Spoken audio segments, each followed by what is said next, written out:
جو عورتیں بیٹھی ہیں وہ بھی بات چیت بند کر دیں، جو بچے بیٹھے ہیں وہ بھی بات چیت بند کر دیں، سیدھے ہو کے بیٹھو۔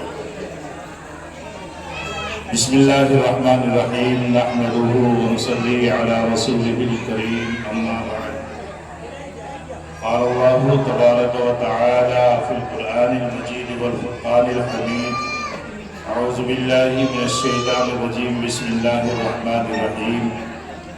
وَإِذِ ابْتَلَىٰ إِبْرَاهِيمَ رَبُّهُ بِكَلِمَاتٍ فَأَتَمَّهُنَّ صدق اللہ العلی العظیم۔ بزرگان محترم، نوجوان ساتھیوں، پیارے بچوں، پردہ نشین ماؤں اور بہنوں،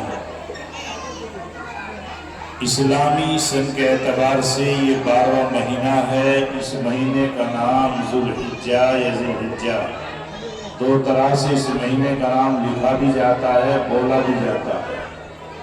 دونوں کا معنی اور مفہوم ایک کہ یہ آخری مہینہ جو سال کا آخری مہینہ ہے اور اسلامی سن کا آخری مہینہ 12واں مہینہ ہے، یہ اس حج والا مہینہ ہے۔ تھوڑی سی بات سمجھنے کی ہے، بیان تقریر ہو رہے ہیں اور دو عظیم شخصیتیں آ رہی ہیں، ان کے بیان بھی ہوں گے۔ مجھے مختصراً 2-3 ضروری باتیں آپ کو بتانی ہیں اور سمجھانی ہیں۔ اصل میں امت کا حال اسی طرح ہوا کہ جنگل سے کوئی آدمی ایک شیر کا بچہ لے کر آ گیا۔ چھوٹا سا بچہ کہیں شیر کا اسے مل گیا،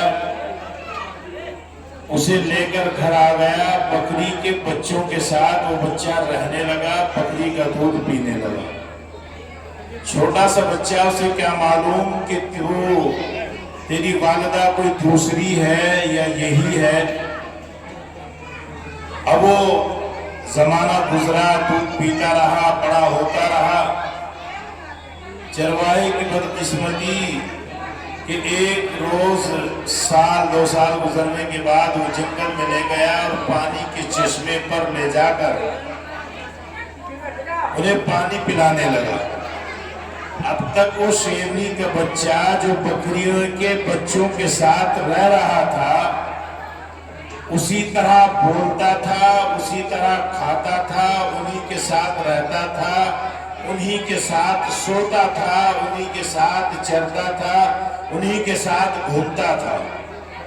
لیکن جب 1-2 سال کا عرصہ گزرا، اتفاق ایسا ہوا کہ وہ چرواہا، وہ انسان جس نے اس شیرنی کے بچے کو بکری کے ساتھ بکری کا دودھ پلایا، بکری کے بچوں میں رکھا، وہ پانی کے چشمے پر لے گیا، وہاں پانی پینے لگے۔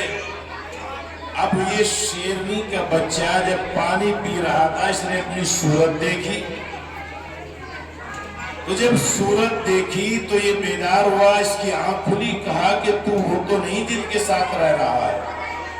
سال گزر گئے، 2 سال گزر گئے، اپنے آپ کو بکری کا بچہ سمجھ رہا ہے، لیکن آج جو آئینہ دیکھا، آج جو اپنی صورت، اپنی شکل پانی کے آئینے میں دیکھی، تو اس کی سمجھ میں آیا کہ تو بکری کا بچہ نہیں، تو کچھ اور ہے۔ اتنا عرصہ گزر گیا، 2 سال گزار دیے۔ امت مسلمہ کا حال بھی یہی ہے کہ امت مسلمہ اپنے چہرے کو، اپنے نبی صلی اللہ علیہ وسلم کے روشن چہرے کو، نبی پاک صلی اللہ علیہ وسلم کی سیرت کو، اللہ کے نبی کے اخلاق اور ان کے کردار کو، اور وہ سبق جو آقا مدنی صلی اللہ علیہ وسلم نے ہمیں دیا، ہم ان سب کو بھول گئے۔ ہمارے پاس کچھ نہیں رہا، بس ہم نے سمجھا زندگی یہی ہے، جیسے وہ شیرنی کا بچہ سمجھ رہا تھا، ہم نے بھی یہی سمجھا زندگی اسی کا نام ہے کہ صبح 9 بجے اٹھے، کچھ کام کیا نہیں کیا، موبائل کان سے لگایا اور دوسرے کاموں میں مشغول ہو گئے۔ رات آئی تو رات کے 11-12 بجے تک راستوں میں گھومتے رہے، گلیوں میں گھومتے رہے اور 3 بجے تک موبائل دیکھ کر سو گئے۔ ہم مسلم نوجوانوں نے، مسلم بڑوں نے، بوڑھوں نے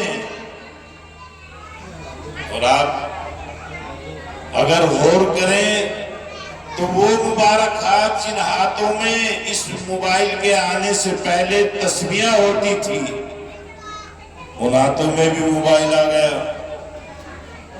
وہ بھی رات کا ہی اکثر حصہ جن کا عبادت میں گزرتا، وضو کرتے، چارپائی پر بیٹھتے، تسبیح پڑھتے، تسبیح پڑھنے کے بعد وہ آرام کرتے، سوتے، وہ بھی بھول گئے کہ تسبیح بھی کوئی چیز ہے، اللہ کا ذکر بھی کوئی چیز ہے۔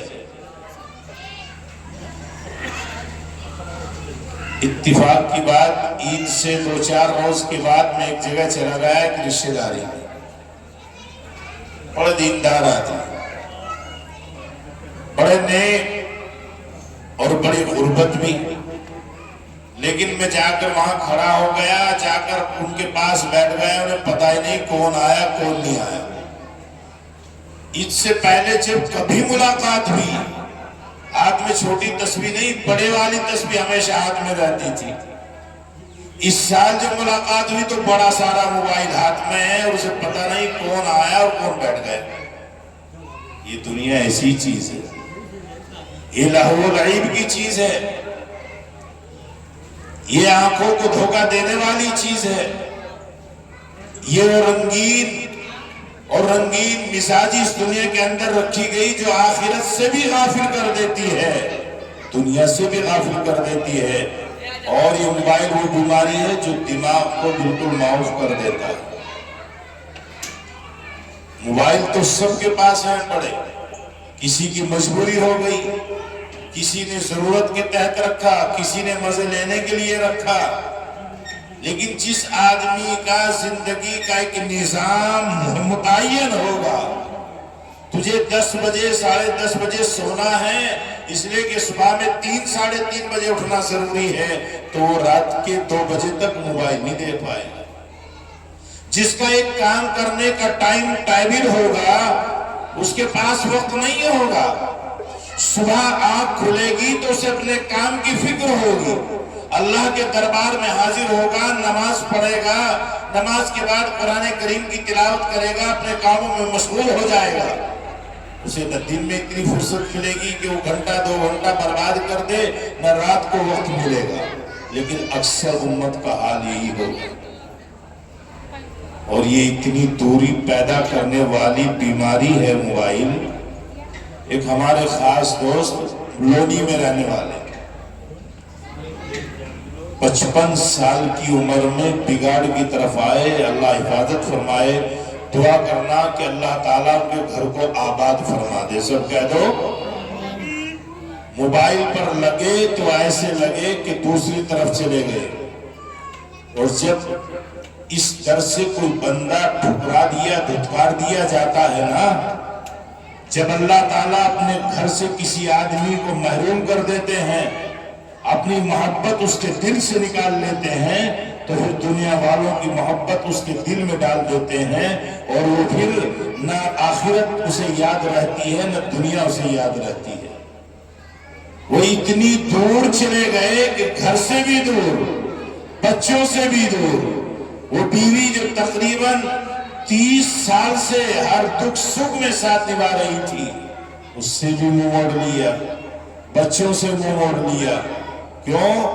اس لیے کہ یہ تو بیماری موبائل کی ایسی ہے، یہ نئے فیشن دکھاتی ہے، نئے لوگ دکھاتی ہے، نئے افراد دکھاتی ہے، فیشن دکھاتی ہے، اور پھر دین سے بھی محروم کر دیتی ہے، اور دنیا سے بھی محروم کر دیتے ہیں، اور آدمی ٹوٹے خسارے والا بن جاتا ہے۔